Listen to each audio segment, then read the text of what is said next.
Hey, my name is PolishLynx, and we are back with some more Panzer Hearts. Let's continue. The assembly hall is exceptionally clean this morning. No stains on the floor, and crane neatly in order. Among the cleanliness, huge tank pieces lie on the floor. Good morning, Bastian. What do you think? Looks pretty clean, doesn't it? It does look good. I'm happy we'll be able to get right to work. I was a bit frustrated with the mess yesterday. A bit. I would say you freaking overreacted like a crazy madman. A shrewd smile appears on Khan's face. Yeah, I took care of the problem. Now let's get to work. You assist me today, as we are building the most sophisticated machine you've dealt with so far. Even for you don't deserve to be part of that. It's a new tank our great engineers have developed to face the nasty encounters on the front of late. Unfortunately, the enemy has a tank our schnauzers have trouble dealing with. We need something bigger and stronger. Once you've learned to assemble these, you will be of real use to our troops. Because so far you were pretty useless. Yes sir, that's excellent. How do we start? The parts are already on floor. Get in the crane and let's assemble this beauty. Yes sir. I'm so excited I nearly ran to the crane operator's cabin. And I've got all the surprise Hans don't know about yet. What? Bong. Bong. Bong. Bong. And bong. The hell?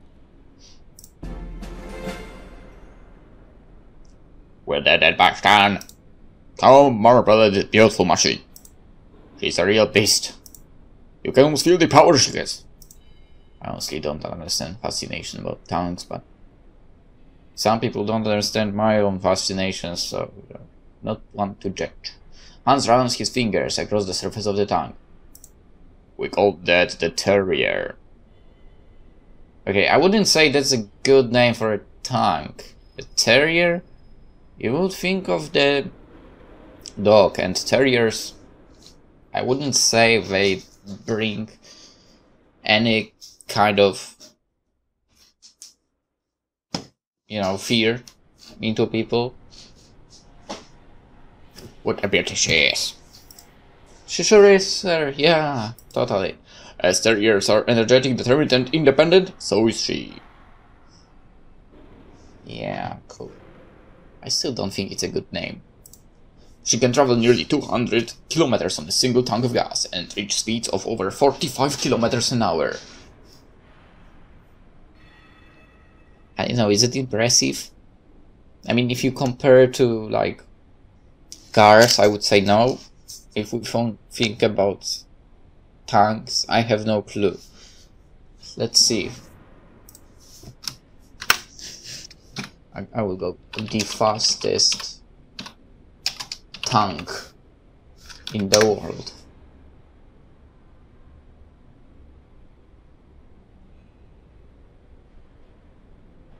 What is the fastest tank ever?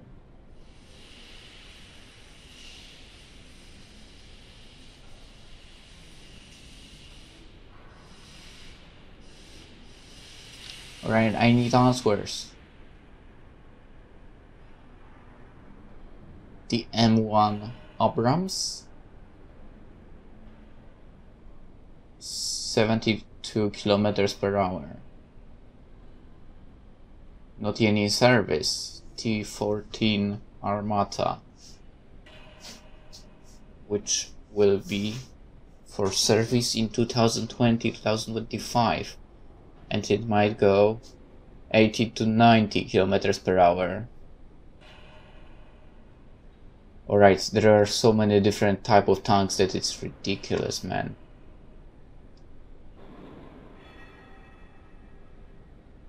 But technically 90 kilometers per hour. Okay, that's not a tank. That's a vehicle with a tank engine. Okay, that's not a tank. Alright, so let's say even though it's not in service yet, 80 to 90 kilometers per hour is like the fastest tank around. I mean, technically it goes over the speed limit in Poland, so yeah. but the one they have, it doesn't. Like 45 is normal speed limit. I mean 50. So 45 is 5 kilometers less than the normal basic speed limit in cities. Alright. And basically that's the speed limit if there are like no signs on the road saying what's the speed limit, so you can assume it's 50.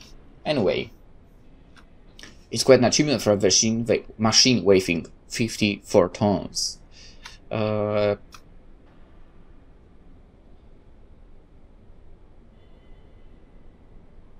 Okay, a tank that weighs the most in the world? Not really interested, but our enemies have nothing too much her with.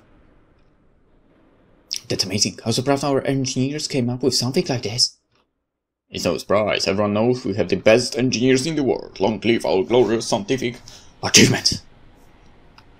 While I was at it, I made some changes in the engine. I placed the aluminum engine block with a cast iron block. This makes the engine more reliable and more powerful.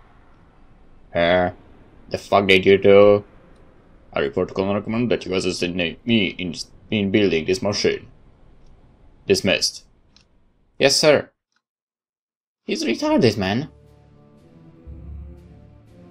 What was that all about? I assisted him, but I built the tank, not Hans. Oh my god, he's going all high and mighty. I knew that would be like that. I even used cast iron to make the engine better. Okay, you don't know that, okay? I mean, technically you don't know anything about the mechanics, dude. It was said before. God damn it. He didn't do anything. He's taking the credit for my work. This isn't right. I should do something about it. I don't know, maybe stop acting high and mighty? I just don't know what. If I go to talk to Kontar, it will seem like I'm trying to rise up the ranks. I mean, it already seems like that. I mean, it is like that. I need to talk to Hans. He can't treat me like this. Yes, he can. I'll go back to the assembly hall and face him directly. That will show him he can't mess with me. Okay, seriously, Bastian, you? Come on, no one is afraid of you. I'll walk back to the assembly hall full of determination. The terrier is still where we left it. Hans is inspecting the tank and taking notes. Upon seeing him, I start to waver. Why am I angry at him anyway? He's just doing his job, and he's doing it well. Because you are retarded, that's fine. We are all doing our part in the final victory. We are on the same team. I dive behind the corner, watching him. After a moment, Hans settles his papers and starts to head my way. Okay, this guy is freaking stupid, man! I crouch behind the bars, and he passes me by without noticing me. As he passes me, an envelope he's carrying falls off the pile. Without station, I pick up the envelope. I hear Hans mumbling under his breath. Fine, you short-term kid who's the boss around here. Now Ackerman will see I'm the real engineer, not the chump. Who does he think he is anyway? I worked for years to get where I am, and I don't plan on giving it away to some spoiled brat who pissed his pants when he heard a little gunfire. Thank you! I am, after all, the factory sergeant of the assembly hall. I deserve better. What he's talking about? Spoiled brat. Couldn't stand the war? I mean, he's telling the truth. I could kill him right now. There's no way I'm giving this piece of paper back to him now. Let him try to look for it on his own. What is this paper anyway? I'll take a look. I scramble the envelope, open and look at the paper inside. Whoa, it's a blueprint of a tank? I'd never seen anything like this. It's very impressive. Everything about it looks different from any tank I've ever seen. First of all, it's huge. In the blueprint it says it will weigh 188 tons, but that's gotta be a mistake. No tank can weigh that much. How can they even manufacture parts of something so unique? Are they hunting speech, schnauzer, terrier productions? What are you doing, you piece of shit? Yet again, Astrid had managed to sneak up on me. I quickly hide the blueprint behind my back. I'm not sure if Astrid noticed it or not. Are you fooling around again? You just can't grow up, can you? Hello, Astrid. I was just painting this barrel. Honestly, I want to get the ending of some kind of failure for Bastian. Because I really dislike him. I really do. There have been manufacturing problems with the barrels lately, and we think there's a mechanical failure at the plant. What? We're trying to pinpoint it by inspecting all the bars for recurring faults. What? This one seems to be in order. I should move on to the next one. But isn't there a bar right there? Why aren't you inspecting that one? Because he has no idea what he's doing. Oh, I already inspected all those. I'm moving on to the next area. See you later. Okay. Weirdo! I walk as fast again, trying to get out of here before Astrid asks more questions. Wait, what are you doing today? Doing today? I was thinking maybe we could go for a picnic in the park. This is a much better question than I was expecting. That sounds great, let's do it. Well, meet you at the zoo park under the flag tower. Sounds perfectly romantic! Romantic? Suddenly I feel awkward. Heat rises to my cheeks, and my awkwardness gets worse. I'm just teasing you. Who would want you? So the zoo park after the shift. Perfect, student. After cleaning up the assembly hall, I head to Contra's office. I need to talk with him about Hans. How about you use your brain?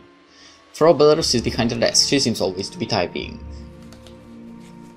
Yes? Many Bastian reporting.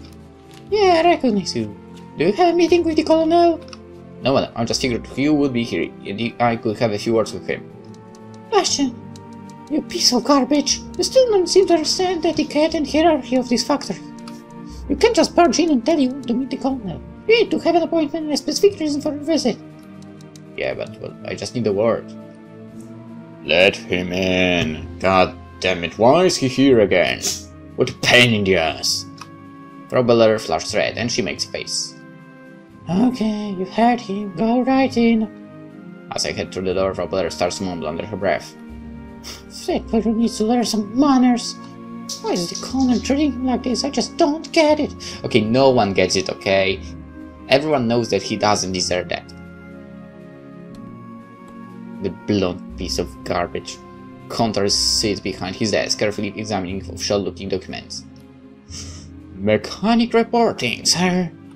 Yeah, how are you? Contar doesn't raise his gaze from the papers. Sir, I want to inquire about my current progress as a mechanic. Sir, I made the tank today, not Hans. Alright, that's bullshit because that's bullshit. Listen, dude.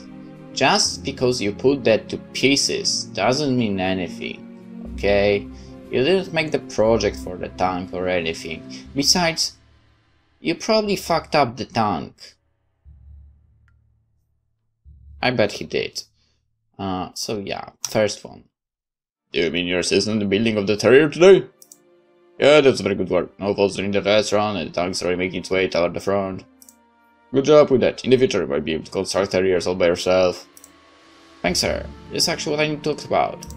I think there was a miscommunication regarding how the tank was built. Oh my god! Contra. Okay, listen. You were building it, but the guy told you exactly what you have to do. How retarded you have to be to claim that you built it.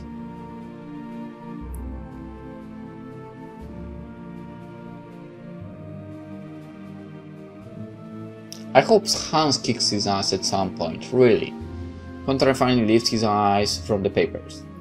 What do you mean? I mean, sir, the tank was actually built by me, not Hans. Contra rises from his chair and walks toward me. He starts circling, talking very slowly. Bastian. You will learn that in life there are many situations where credit is not the most important thing you should be looking for. But sir, as you should already know, never interrupt your superior. Yes, sir, I'm sorry, sir. In the military, as this factory is a military establishment, following a code of conduct is vital for a successful career. You need to learn the chain of command. You can't always say what you want to say. I'm telling you this as a friend, not your commanding officer. Yes, sir, that is a very good point, sir. Contra passes walk. I turn to face him, and am caught by a gaze that pierces right through me.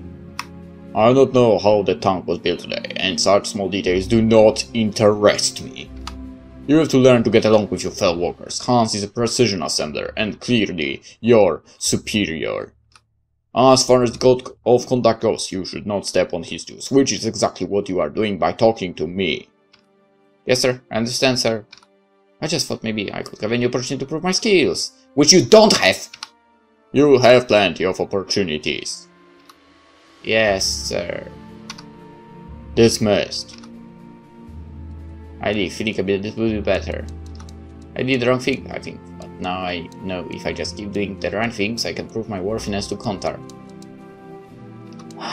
That's all I need to hear.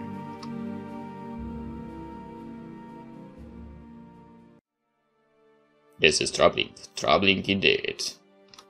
For once I hope our intel is wrong. We have prepared as much as we can. Now we just have to wait. Okay, I'm interested. Is the tank fucked up? I get to the zoo park early enough to look around a bit. It's a huge park, covering some 210 hectares. It's a weird mix of natural and man-made structures. Trees, stretches of grass, ponds, small waterways, and statues spread as far as I can see. The colossal zoo flag tower looms in the southwest corner of the park, one of many flag towers in Teber. The reinforced concrete shines in the sun. It must be impenetrable. 4 twin-mount 128mm flag guns inhabit the top level. As contrast, in front of the flag tower is a large stretch of bright green grass. People are busy in the field, families having picnics, children chasing each other. I smile, despite the war of lives goes on. Hello! What are you looking for? Yes, Elise suddenly appears behind me. She would be a good assassin. I was just admiring the flag tower. She could assassinate that bastard. That would be favorable for the story. It's quite a structure. Our enemies won't be able to get to us, not when we have these protecting our city. What a bet. I hope you're right. Look, I brought us some treats! Astrid pulls a picnic basket covered for red and white checkered flow from behind her back. With a flourish, she reveals the goodies inside: pretzels, cheese, meat, bottle of wine, and 2 glasses. The label on the wine bottle reads, Anubis Tear. Whoa, where'd you get that bottle? Those are expensive. I got a friend who's a vendor. It's a gift he gave me after I helped him get his wife back. Anubis Tear is a special kind of red wine that only the priests of an embassy that bears great southern vineyards are allowed to make. Very little is known about the manufacturing process of this particular wine. A wine split rumor says soldiers' blood is mixed into the grapes before fermentation. And you will believe that? I'm not sure anyone really believes that story. The wine has a distinctive creamy yet crisp taste, and has hints of minerals late in it, or that's what the experts say. I'm not really a wine connoisseur. Anubis Tear is known all over the world, and the people of the Empire are very proud of it. Sorry, I've never heard of it. I thought I'd saved the bottle for a special occasion. This is perfect! Seriously, you want to waste it on this guy? Okay, that's such a sweet thought. I can't wait to taste it. Who said you are going to get it? Huh. Astrid shoots me a mischievous grin, a hint of adventure and danger. Excitement builds up in my body. We pick our way across the park, passing the other picnickers to find a spot of our own. We finally find one near the canal, further from the flag tower and the people. Astrid sets down a blanket and I open the Anubis Tear bottle. With such a precious bottle in my hands, I can't help but feel a swell of authority. Really? Just because you got the bottle of wine? He's so dumb. I fill the glass with the shimmering wine and hand one to Astrid. Thank you, my good man. You're welcome, my lady. To the Empire! To the Empire! We toast and smile. I bring the glass slowly to my lips. I smell it first, and to my surprise, the smell really does remind me of slate. Grinning, I take a sip. Even though I'm not a wine expert, I know a good wine when I taste it. It's full and creamy, and yet at the same time crisp and subtle. Okay, no. He seems to find all the taste buds in mouth, and for an instant takes control of them. Maximize and well on the taste, and even more on the idea that I'm tasting this fantastic wine with Astrid. This is really good. Yeah, it is. I'm happy I'm tasting with you. Bullshit. I was just thinking that, Astrid. This moment, it feels so perfect. We here in the park with the other steer. Seriously, you have to bring the freaking this shit into that. Good lucky, good wine is hard to come by, drink more. It's not luck, you got the wine for us. I still don't understand why you would share it with him. I love your company. Okay, that's a lie. Let's just enjoy the moment. Ashley smiles at me and tilts her head. Then she leans in close to me. I swallow hard, linking in as well, incredibly conscious of the warmth of her face.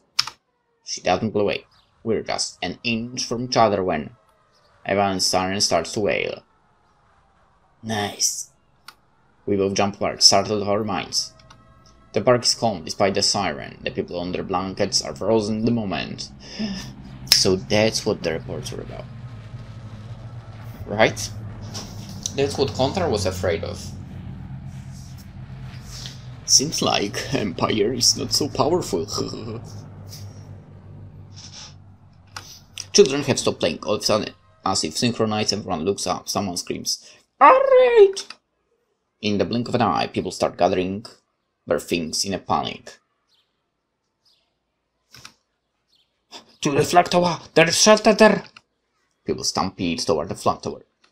Some shout, some are frozen in place, some push others to get there first. One is dragging her children so fiercely their feet barely touch the ground. I take a few steps toward the flag tower. Let's get to the shelter, quick! No, I know a better place. Follow me!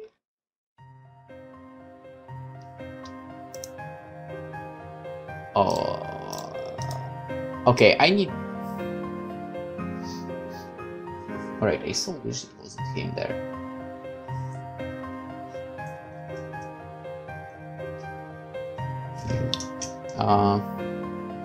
I'll follow her. I will do that, honestly. Why, you ask? Because I want to know she's safe. Let's go! Astrid starts to run. I mean, technically, I think the flag tower will be one of their main targets in the city. So I'd say other areas would be safer. Even though there is technically shelter there. Astrid starts to run toward the canal, away from the flag tower. I follow her, hoping she knows what she's doing. Of course she knows. I bet she knows. Because this thing, so the flag tower will definitely be their target. Dark dots appear in the sky, growing bigger with alarming speed. Screams unleash around me and the flag tower starts to fire. I glance at the flag tower and I see a queue of people lined up in front of it, waiting to be let in. There is also that. There will be a huge crowd and it will be hard for all of the people to get there probably, so...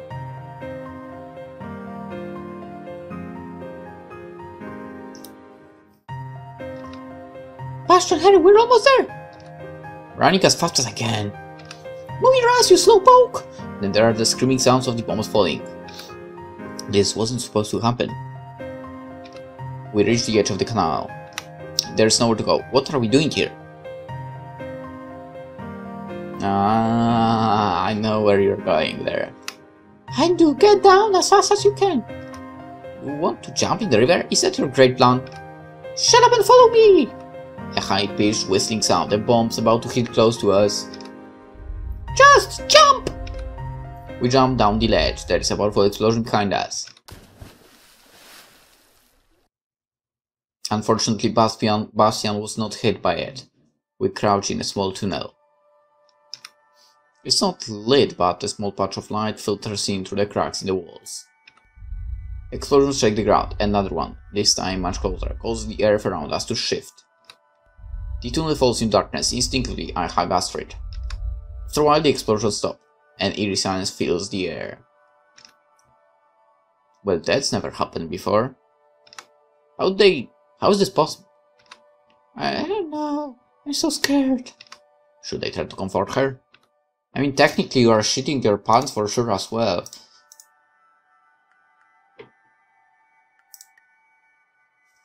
Astrid buries her head in my lap. What? For a while I just hold her. It's okay, we're safe, it's over, probably. Astrid sobs quietly. I'm so glad I was with you when this happened. I can't imagine how scared I would have been if I were alone. Me too, Astrid, me too. I was already panicking when you told me to follow you.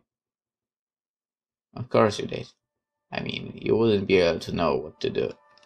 You saved us, you were the strong one. Of course, because you are pathetic. I brushed a lock of hair from Astrid's forehead. I know about that, I was kind of panicking too. I just had an idea and started running. It wasn't heroism, just a survival instinct. Which shows that your survival instinct is better than his! Yeah, but you took me with you. Which shouldn't have happened. You didn't just care about yourself, you cared about me too, which was a mistake.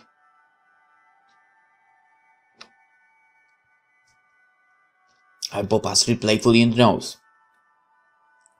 You little survivor. Stop it, that tickles. Astrid pushes my hand away and rolls off my lap. I'll show you. Astrid jumps on me, pushing me down my back. She starts tickling my nose. Why would you... How does it feel to be teased, huh? Whoa. Whoa, don't tell... No. You have feelings for him? God damn it. He doesn't deserve you! Stop it. I lock her hands down and look her in the eye. Our faces are just a few inches apart. Bastian, we should go see how things are. It's almost impossible for me to hold myself back from kissing her. My body aches for her touch. She must have noticed my excitement already. Yeah, right, that's a good idea. Don't worry, we can pick this up later. I just really want to see how things are. That's very true. Let's go. Also, was the icon at the end of the text the heart from the very beginning or not? We get up and head to the entrance. I really didn't pay attention to that. I just noticed it right now. Now there is nothing there. But before, Astrid pushed the branches covering the opening side. Bright light floods in. I glance behind us. What in low light seems a short hall turns out to be a long tunnel with no end inside. We climb out into the sun. The park is devastated. See, I told you they would aim at that tower. Craters gape angrily like open sores. Torn blankets, overturned baskets and charred bits of food dot the field like fallen leaves. The most gruesome sight is next to the flagpole tower. Human bodies' corpses are scattered around the entrance. Told you.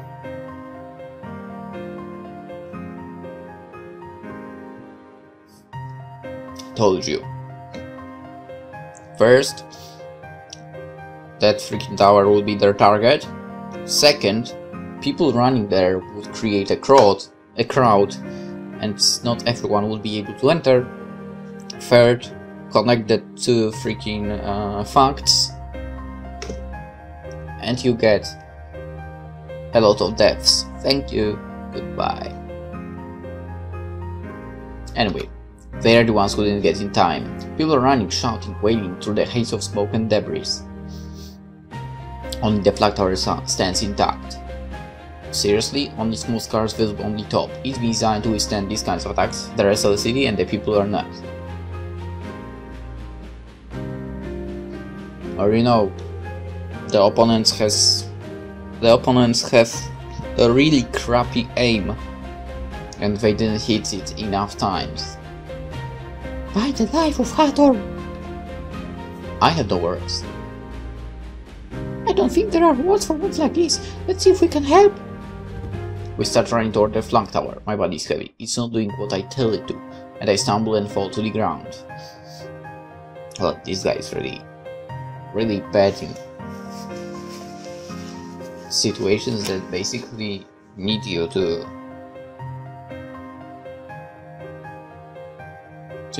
do something important.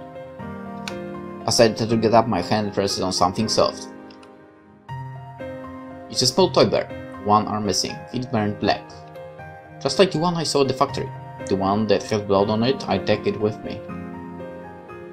The stream of wounded seems like it never ends. But not all were so lucky as to be merely wounded. The dead are carried to the other side of the building, where a huge pile begins to grow. Oh, cute. A small child stands next to the body, staring at them. I walk toward her. Mommy, wake up! Please wake up, Mommy! I'm scared! Oh, bosh! I kneel down next to the child. At the sight he says gruesome as it gets. Holy shit! You ripped her in half! She came to the park to have fun, and now she's standing next to her dead mother.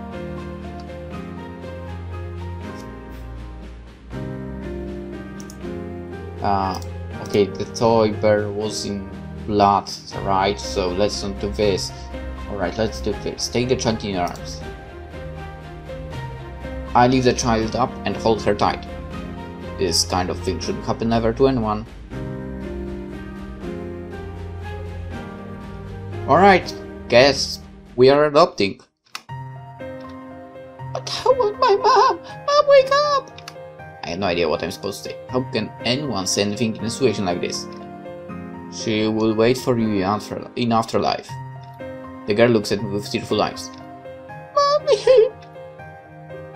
There's Jared here! I'll take care of her. Thank you for the help, sir. Follow me, my dear. We must move quickly. Let's those evil planes go back. The nurse takes the child in her arms and carries her away. As they enter the flag tower, the child glances back at me with desperation. Where will she go from here? I return to Astrid. Oh, we need... God damn it! It was beautiful how you helped that child. Hey, it was my decision, not his. I'm at a loss for words. Astrid hugs me. She holds me tight and the chaos unfolds around us. We got lucky that the buildings around here didn't... We got lucky that the buildings around here didn't get bombed. You should go and check if your mom is safe. It would have been awful if something happened to her.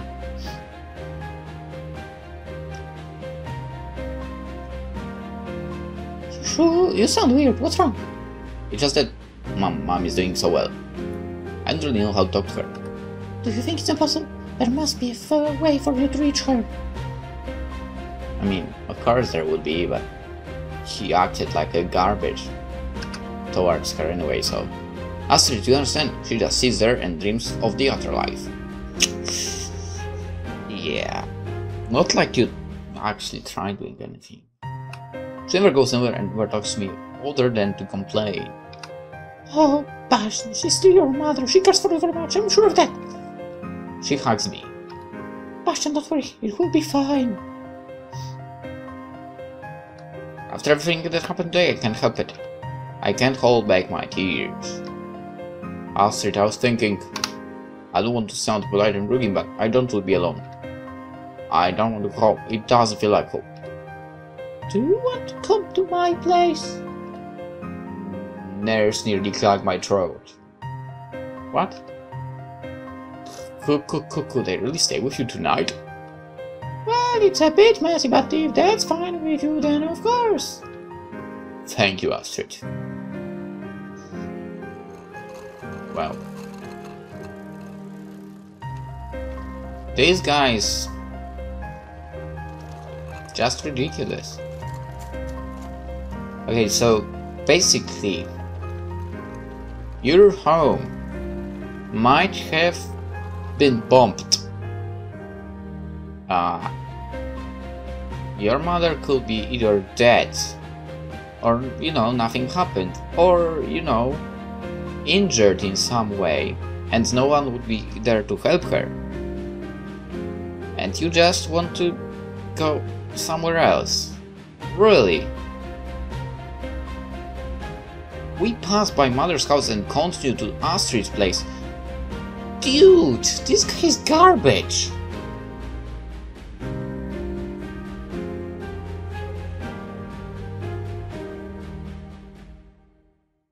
Shit, I want to kick his ass. The bike ride through the burning city was surreal. Is this really happening to us? This guy doesn't really deserve any kind of happy ending. I'm serious about this. Astrid's apartment isn't far from Mons, only about 2 kilometers. We were there in silence. After the relief of not having to go home, I start to get excited. I'm relieved I don't have to go home. We enter her apartment and it is, as she said, a bit messy. Here is a one-room apartment with a small kitchenette. There isn't much furniture, just the modest basics. Still, she's used the space effectively. That is it? Sorry if it doesn't meet your standards. Come on, Astrid. It's just fine. It's actually quite similar to our place, and I love how we use the space so well. There really isn't anything else for me to do with it. With my small salary, this is pretty much all I can afford at the moment. It's lovely here. I feel like I can really tell how creative you are. Whilst looking in the kitchen, I lift the kettle from the stove and the handle comes off. The kettle drops on the floor, spilling coffee all over. God damn it, whatever you touch you have to destroy, to break it. Oh shit. I'm so sorry. Not yet. The neighbors will wake up. It's just coffee, not to ruin your misotope. Wait, what? Nothing. There's a bang on the wall. See? We both start laughing. It is so good to laugh. Shut up already, I'm trying to sleep. We do our best to stop laughing. We fail a couple of times until we finally manage to calm down.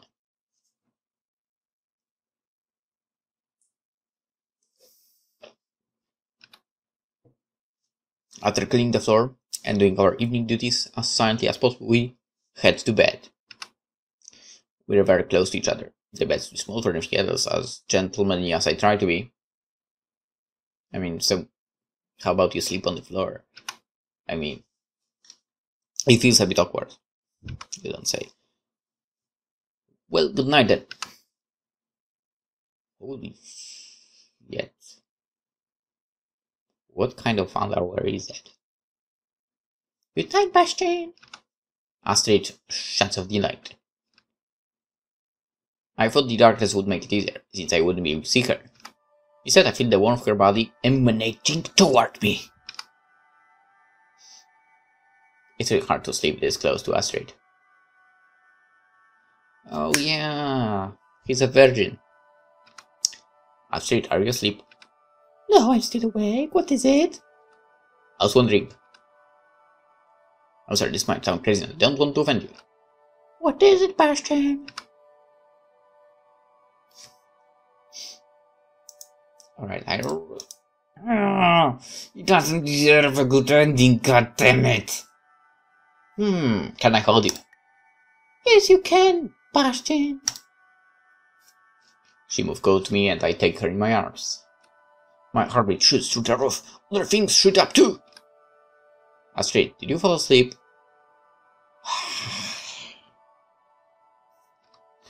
No, I'm awake because you continue talking. Astrid, please don't be angry at me. Why would I be angry at you? I just had another question I want to ask. Go ahead, Bastian. Can I kiss you? Nothing. Good night. He doesn't deserve any kind of good happenings. Can I kiss you? Whoa! Astrid doesn't say anything. For a moment, my heart drops. She goes straight to the point. Then she rolls on top of me and kisses me. Whoa. She doesn't hesitate at all. I mean, she takes the initiative. Nice. Then I take it. You take the initiative. Yeah, right. Like anyone will believe Bastian would. Her soft lips are on mine. She presses her body against me. It's what it must like to be like to touch the divine. Come on, no one would believe that this bastard would take the initiative. Nope. I wake up to the noise. Sounds like someone shuffling through papers. Astrid? What are you doing? What are you doing? Hi, Bastian. I just went to the bathroom. I wash my hands and come back to bed. Okay, come back soon. After a couple of minutes, she joins me back in the bed. I was waiting for you. Yeah, cool story, bro. Me too. What? Okay, I kind of skipped through the text. We soon read back to sleep. That night I had no nightmares. Alright, let's end the episode here. We'll continue this story tomorrow. So, for now, hope you enjoyed. Hope to see you in the next one. Bye bye.